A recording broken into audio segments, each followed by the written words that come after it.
Hello everyone, and today we're going to talk about inner states and external events. In this lecture, we're going to continue looking at how to improve our situation and how to develop our consciousness. And this is a practical lecture, so we'll include practical information in regards to how to do this. But first of all, let's ask ourselves a question. What is our inner state? Check now. How are you feeling? How are we feeling? Try and feel your inner state. Now, the chances are that before I asked you this question, that you were not aware of your inner state. You were undoubtedly aware of the external event, which was that you're listening to me giving this lecture, and that maybe you're sitting down on your sofa or in your bedroom or in the kitchen table listening to this lecture. But generally, you will find that we are not aware of our inner state. There is always an external event. There is always an inner state corresponding to that external event. But our awareness of the inner state is woefully lacking. Let's just clarify. States are internal. They are within us. Events are external. Events such as going to work, going to a wedding, any kind of event that would take place. As I said, you're at an external event right now listening to this lecture, and you've just checked what your inner state is. So now you can see that we have an inner state and an external event.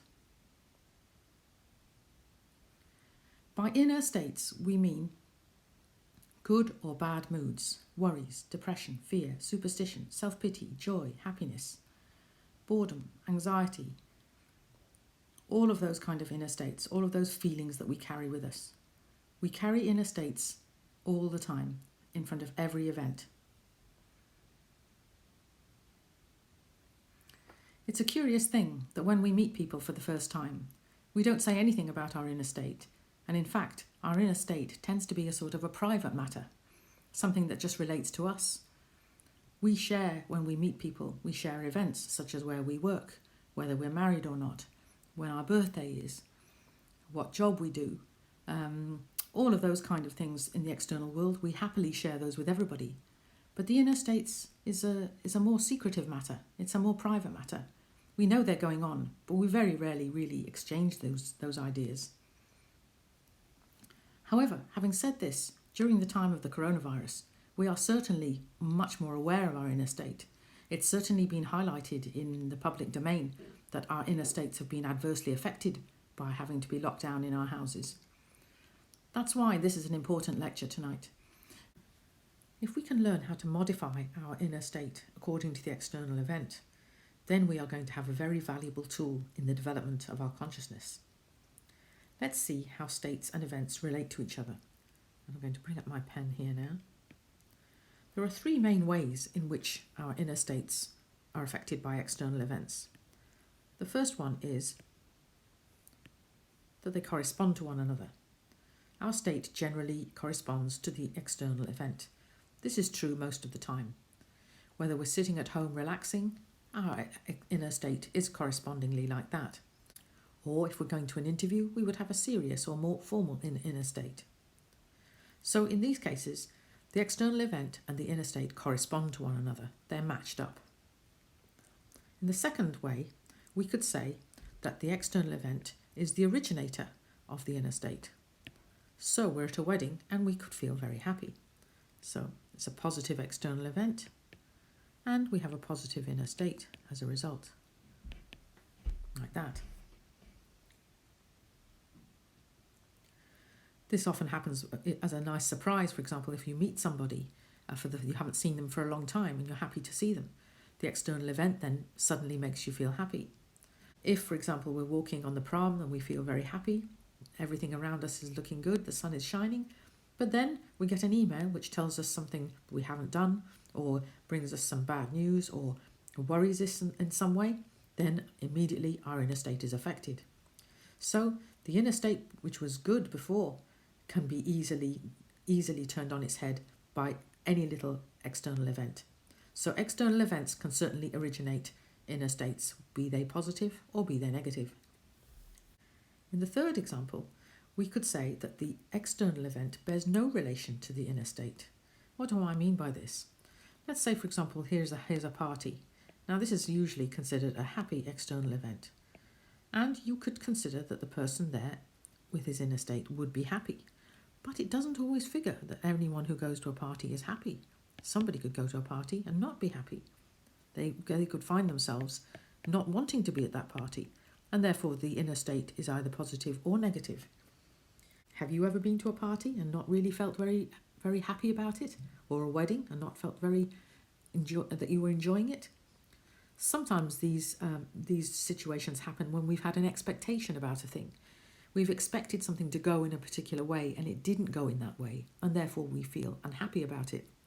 It can be something very small. We can decide to go for a walk or a picnic with our family, but because somebody forgets something or somebody doesn't come or because something else happens, then we suddenly find that what should be a happy event, because of one thing that we expected, it doesn't turn out like that. This is a very interesting phenomenon. This means that if we go somewhere where it is a positive external event, we should always assume that we would have a positive inner state, wouldn't we? But it is not the case. We can go to a positive external event and still feel in a negative manner. This shows us there that our inner states are not dependent upon the external event, but they are dependent upon us. They are dependent upon how we choose to react to a given situation. I can give you an example. This occurred to me now many years ago, but when I was working on this particular topic of examining my inner state, I found that one day I walked into the kitchen and there was a pile of dishes stacked up high, above even the level of the sink. And in that moment, my inner state was suddenly bothered, annoyed by this. Look at that great work. And then I realised, who put that inner state within me? Couldn't be the dishes. They are just a pile of crockery. They're just ceramic. And I may have used this example many times, but it certainly shows that the crockery, the dishes in the sink, could not be held responsible for my inner state. My inner state in those moments was all mine. It was my creation. And this is a very interesting aspect because it means that I can change my inner state. If my inner state on the external event, if it's a positive external event and I have a negative inner state, that tells me that there is something going on, that there is some possibility I have for changing. Something within us has changed our perception of that external event. And this is an interesting thing to note because the way that we perceive life through our inner states is far more important than what the actual external event is. Our inner states, we live with them all the time, and yet we pay much more heed to the external event than we do to our inner states. It's time for us now, if we're looking to develop our level of consciousness, that we take much more stock of what our inner state is at any given time. Check your inner state again now. How are we feeling? Did we forget about our inner state? It's usually the case that we've forgotten about our inner state all day long, most of the time. And this is really something that we have to work on in a great deal in this work that we're doing here with the consciousness, because it doesn't figure that we should be mildly aware of the external event and completely ignorant of our inner state. We need to become far more conscious of what our inner states are. There are a few reasons for this. Let's have a look at how our inner states affect how we see the world. We say in these classes that our capacity for consciously existing depends on the quality of our inner state. What do we mean by this? For example, if we're feeling bad or we're feeling in a state of anxiety, all of those feelings are projected to the external world. I'll give you a story to illustrate this. When I was a young woman, I went for an interview once and found myself lost in a particular place. And during those times when I was lost, the streets and the town itself was a negative, hostile place. I didn't like the look of any of the streets. I didn't like the fact that there was danger seemingly lurking everywhere. And yet when I returned to that town the following day, I found that it was a beautiful town. But this was all because my inner state was better. Everything seemed magical, a delightful place. The people were friendly. There was a nice little bridge with a river going under it. But the day before, the place had seemed completely the opposite. Why was this? This is because I saw the world through that inner state that I'd had at that particular time. This shows how we bring about our inner state to colour how we see the external world. Even the best of events can be boring if we don't have the right inner state. A marvellous event, a concert, a very grand wedding. If we don't have the right inner state, that event is boring. It's tainted for us. We don't really enjoy it at all. The external world is certainly coloured by our inner state. I've got a good image for this from one of the films made by Disney in the 50s. This is an image of the Snow White, of course. And here, I'll just bring up my little pointer here. Here she is, she's frightened, running away in the nighttime and lost in the woods. And it sees the trees and the branches even seem to have hands and fingers that are coming out to grab her. And she's in a state of anxiety, heightened anxiety, as she's running, fleeing for her life. But in the morning when she wakes up, here, she's feeling much better, and it's the same forest. But now the animals have come out to greet her, and everything is totally different. In fear and anxiety, everything seems hostile, and everything seems much different to how it seems when we're in a much better inner state. So our inner state absolutely affects how we see the external world. Here's another example of a young woman in a state of boredom. Her inner state is apparent to see. This inner state will colour all the events that she's going to take part in at that given moment. Our inner states are more real to us than the sofa in the living room or the sink in the kitchen. How we feel about a given moment completely colours our capacity for consciously existing. If we're in a state of heightened anxiety, it adversely affects how we see the external world. And the corresponding is true as well. If we're in a good inner state, it naturally shows that everything around us seems better. Even if it's not, it just seems better because we're in a better place. We should know that we can modify our inner states. It is possible for us to change how we're feeling. We said before that the external event may have no bearing at all on our inner state. And so that should tell us that our inner state is our creation. It's something that we have brought about. It hasn't come from the external event. It's come from something within us. Some external events are painful to bear, but we should try and be balanced at least, neither from one extreme to the other. We need to be not overly happy or overly sad. We need to be calm in the midst of any sort of chaos that's taking part. That allows us to operate, to act in a much more effective manner, to be more conscious in that situation, allows us to make better decisions, allow us to cope with those things in a much better way. One way to improve our inner state, if we find that we've got a persistent negative inner state, is to go for a walk, particularly in nature. When we connect with nature, it can really transform our inner state, and then we start to see the beauty of nature. But if you can imagine walking through a forest and you have a negative inner state, then nothing seems beautiful. But if we're walking through the forest and we're trying to relax, trying to observe our inner state, trying to see all the beauty surrounding us, then we can find that the magical nature of that location can certainly change our inner state. But we need to be able to modify our inner states, whatever situation we're in. And whatever situation comes to us, it's down to us to choose how we're going to react to it in any given way. This inner work is emphatically related to our inner states. We have many wrong inner states that we carry within us, many unusual reactions that we might have to different situations. And as I said before, we pay a lot of attention to the external event, but very little attention to the inner state. So you can find that we go wildly swinging from one place to another.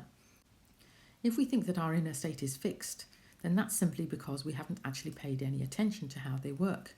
We know that our inner states can be influenced by the external event, but really we are the author of our own inner states, because we found that positive external events can still lead to negative inner states. So certainly it is down in our hands to modify those things. It's for us to work upon them. It's for us to change how we're feeling at any given time. If we put this into action, life's unpleasant events won't actually hurt us so much or so easily or so badly, because we have more control then of how we feel at any given time. This is not really something that I can tell you intellectually for you to completely grasp it. It's really grasped when we put into action ourselves, when we actually work upon those feelings ourselves. The first thing to realise is that we have a choice, that we create our inner state. And knowing that, then we can take action to correct the inner state that we find ourselves in. We can correct how we're feeling at any given time. Know that we have a choice, that it shouldn't be that we're just like boats on a sea, on a tempestuous sea, and that whatever event comes along, we go from one side to the other. Here's the picture of this. If we don't take control of our inner states, we are always going to be tossed about like a boat on the waves. Any event can happen, and we go from one side to the other to the other. This is really the state of affairs that we find ourselves in now, simply because we have not taken into account that our inner states are real. They're as real as the sofa in our living room, as we said. Our inner states at the moment just happen to us as when it rains or when it shines, and that is not what we want. We want to be in charge. We want to be in control of our inner states. These classes, remember, are about knowing ourselves, about developing ourselves, and this is a big area in which we can have a big effect on our lives. Total modification of our inner states can lead to a complete transformation in our lives. Change within brings about a new order of things, and we have the quotes there from Hermes Trismegistus, as within, so without. This means that the exterior is a reflection of the interior. When we have an interior, which is our inner state, which is calm and able to withstand the numerous external events coming at us, so then the external world will start to change, because we are navigating the waters in a much more easier manner. We're knowing how to sail our ship, if you like. We're not buffeted and battered by any number of external event that comes our way. Our real history of life is made up of our inner states. We talk about the external events, but really it's our reaction to those external events that often determines how they pan out, how they progress. Changing our inner state means that we don't have the corresponding consequences of any particular event. One good example is that we can disarm a furious person. Imagine if somebody comes to us in a real temper, and if in those moments we maintain a calm inner state, an even inner state, we be balanced. That person has got nothing to be angry with. We're simply not giving them the food or the fuel to carry on with their anger. However, if we immediately are affected by that inner state and we start shouting back, then you can see that that event is going to take its course. It may even end up in blows or a legal suit or so on. We say that a total modification of our inner states leads to a complete transformation in the field of everyday life. Events change because we change. We don't attract so many situations to ourselves. Those situations are nullified when we have control and we have knowledge of our inner states. So what we need to do then is to find out what our inner state is. Check again. Know what it is at any given moment. When we're queuing up for the supermarket, when we're going to work, when we're doing the dishes at home, when we're sitting to watch TV, what is our inner state? Check. Correctly combining the inner states with the external event is knowing how to live intelligently. In this manner, the external events do not have so much power over us. We are in control. We are able to be balanced. So how can we see our inner states more clearly? One technique is to see life as a film, to see that we don't identify with events so much. Mostly we get completely caught up in things and our inner state follows. We don't even know that it's followed until we find ourselves in it. If we learn to see life as a film, we're putting a little bit of a separation there between us and the events. Therefore, the events can't hurt us or change us in such an easy manner. Generally, we are in a state of complete identification. Our essence is totally hypnotized by life's events. This is what I mean by being identified. The people in this film are totally engrossed in the film. The film is just up there on the screen. It's a celluloid story, and they are actually physically sitting in their chairs, but they're completely identified with what they see in front of them. They are genuinely terrified for what's going to happen. Filmmakers are very good at making us identify with characters in a film. Often you'll find at the beginning of the film, the hero is the one who's presented first, and we identify with them. We feel for them. We want them to have a good outcome in their situation. Similarly, the villain of the film is somebody that we want to see have a bad end. We want to see them have their comeuppance.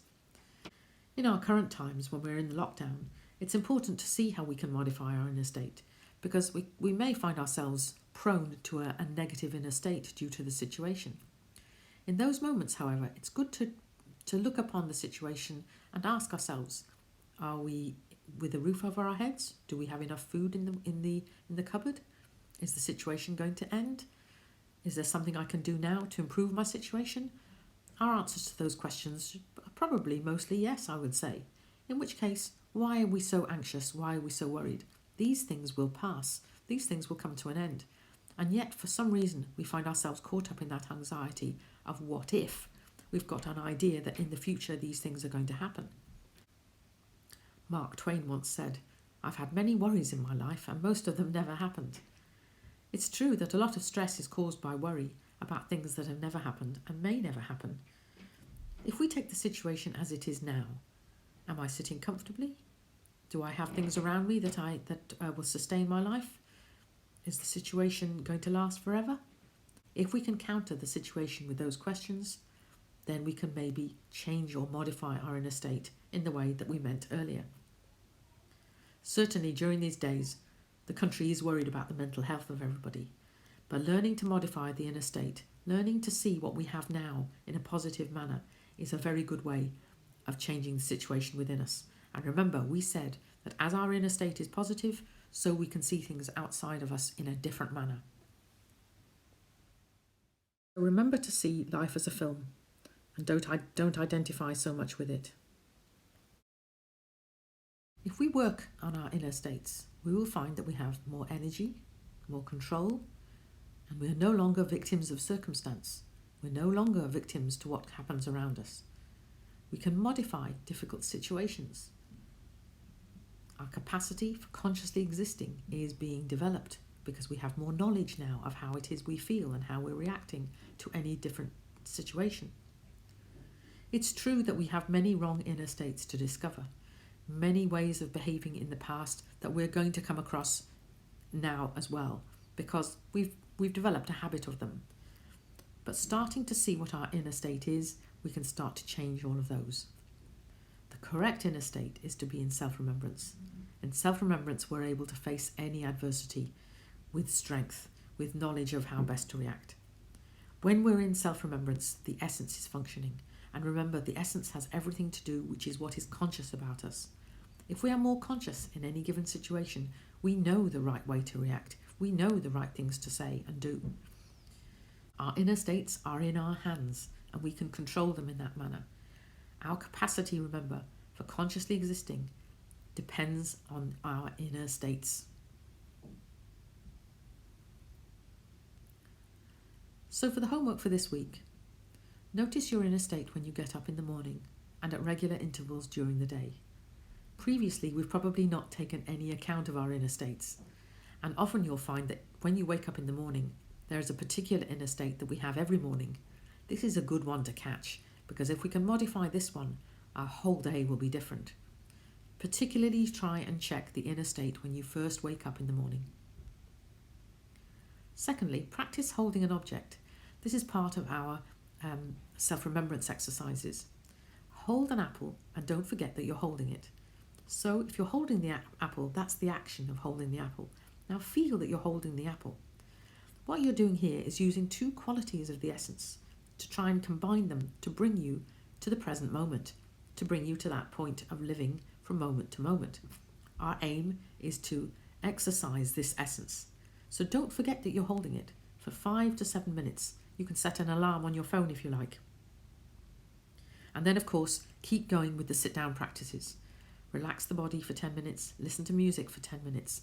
And when you listen to music, put your attention in your ears. Don't move from there. Keep listening, and if any thought comes in, back to the listening. We're training ourselves to focus.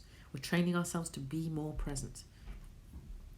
After those 10 minutes, you could then do that 5 to 7 minutes of holding an object if you like, or simply just feel the physical body, sitting or lying, whatever it is you're doing, and even listen to the breathing for 10 more minutes.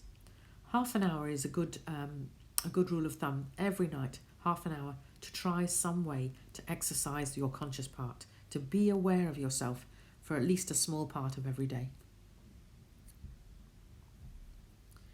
Any questions or feedback, as usual, email us at info@htsk.ie.